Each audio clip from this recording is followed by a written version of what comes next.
Magsimula ang taglamig. Magpainit muna tayo sa kaseksihan ng ilan sa pinakamalalaking kapamilya stars na bida sa iba't ibang babasahin. Alamin natin kung sino-sino sila. Now na!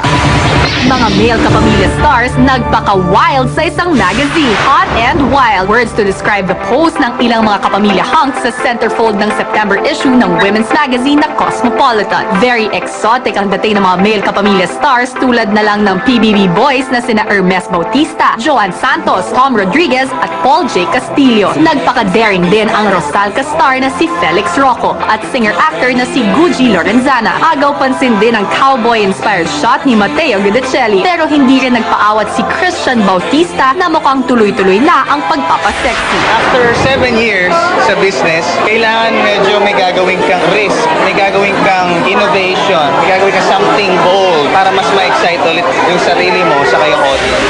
Siyempre, ang highlight, ang nag-iinit na post ni Sam Milby na effortless daw pagdating sa pagpapaganda ng kanyang katawan. I don't really do any cardio. Tamad ako, but what's really I feel lucky about, I build really fast. If I work out, let's say 2 days in a row, I build fast.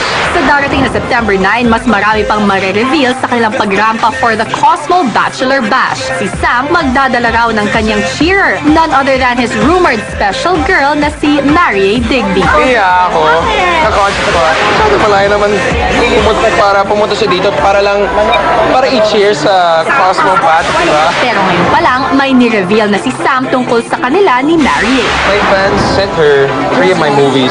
She watched You Are the One, she watched My Big Love, and she watched And I Love You So. Sana gusto niya. Meanwhile, hindi rin nagpatalo ang mga kapamilya girls. Si Andy, hot chic ang dating, being the cover girl of the same issue of Cosmopolitan magazine. Ang beauty queen turned actress na si Bianca Manalo, fearless sa pagko-cover sa September issue ng men's magazine na FHM. Dire-diretso na ba itong? Hindi naman po eh. Nasasabi lang po ng mga tao na sexy siya kasi FHM. Pero pag tinignan nyo naman po yung mga pictures ko at ilagay nyo sa ibang magazine, typical beach photoshoot lang siya.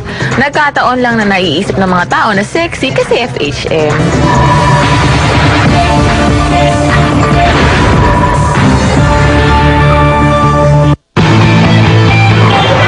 Hinihinalang pugad ng mga drug pushers sa Nia Road sa Quezon City.